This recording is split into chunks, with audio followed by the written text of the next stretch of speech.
আসসালামু আলাইকুম। আজ সকালবেলা হঠাৎ করে মনে হলো ব্যালকনিটা একটু রং করে ফেলি। অনেকদিন ধরে রং করব করে করা হচ্ছে না। এরপর চিন্তা করলাম শখ ব্যয়ের দেয়া টবগুলো তো পড়ে আছে, এগুলো একটু রিউজ করার চেষ্টা করি। কিন্তু এই টবগুলোর কালারগুলো কোনোভাবেই আমার ব্যালকনির সাথে যাচ্ছে না। তো চিন্তা করলাম এগুলোকে কালার করে ডিফারেন্ট একটা লুক দেই। যে চিন্তা সেই কাজ, তো লেগে গেলাম রং করাতে। আমার তো আবার যেটা মাথায় আসে সেটা না করা পর্যন্ত ঘুমিয়ে আসে না। বাহ, রং করার পর এগুলোর লুকটাই চেঞ্জ হয়ে গেল। এরপর কিছু সাদা কালারও করলাম, সাদা আর অলিভের মিশ্রণ। আমি এখানে 2বার করে রং করার পর এই কালারগুলো এসেছে। দেখেন, আপনারা যারা আমার ভিডিও দেখেন তারা হয়তো বুঝে গিয়েছেন যে অলিভ আর সাদা এই দুইটা আমার ফেভারিট কালার। জানেন, এই লাল টকটকে জবা ফুলের প্রেম ভরা সুগন্ধে আমার পুরনো দিনের অনেক স্মৃতিকেই মনে করিয়ে দেয়। জবা ফুল আমার পছন্দের একটা ফুল, তাই আমি এটা সবসময় বারান্দায় রাখার চেষ্টা করি।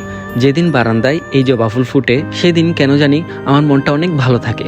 যাই হোক, টবগুলো বারান্দার এক পাশে লাগালাম, সাদা আর অলিভের মিশ্রণ।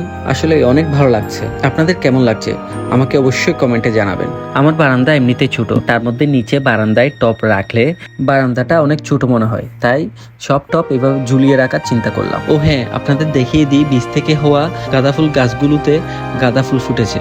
খুব সুন্দর লাগছে, মনে হচ্ছে সার্থক হয়েছে। ফাইনালি টবগুলোতে গাছ লাগিয়ে দিলাম। দেখুন কেমন লাগছে এখন।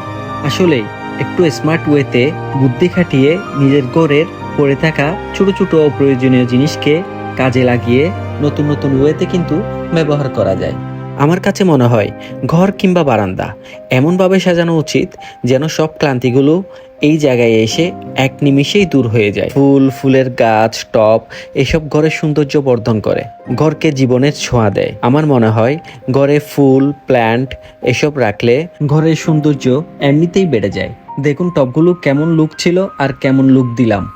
আসলেই সন্ধ্যা হতে হতেই জবা ফুলটা কেমন মলিন হয়ে গেল। আর এদিকে রিয়ার ভালোবাসা তো চলছে অবিরাম। পাশে হলুদ গোলাপ ফুটেছে, যাতে রিয়াকে এই হলুদ গোলাপ দিয়ে প্রপোজ করতে পারে।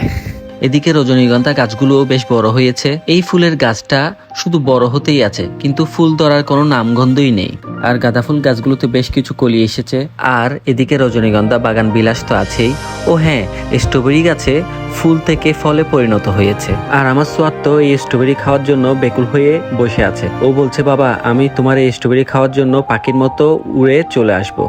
দেখুন তো কেমন খারাপটা লাগে। এখন পরন্ত বিকাল, এই বিকেল বেলার সৌন্দর্যটাই অন্যরকম। আর সেটা যদি হয় এক মগ চা হাতে, এই ফিলটা বলে বোঝানো যাবে না। সত্যি আজ এই পর্যন্তই। সবাই আমার জন্য অনেক বেশি দোয়া করবেন, আর আমার ভিডিওগুলোতে বেশি বেশি লাইক, ফলো, কমেন্ট করে জানাবেন আমার ভিডিওগুলো কেমন লাগছে। সবাইকে অনেক শুক্রিয়া। আসসালামু আলাইকুম। तू है तो मेरी सांसें चले, बता दे कैसे मैं जीऊंगा तेरे बिना।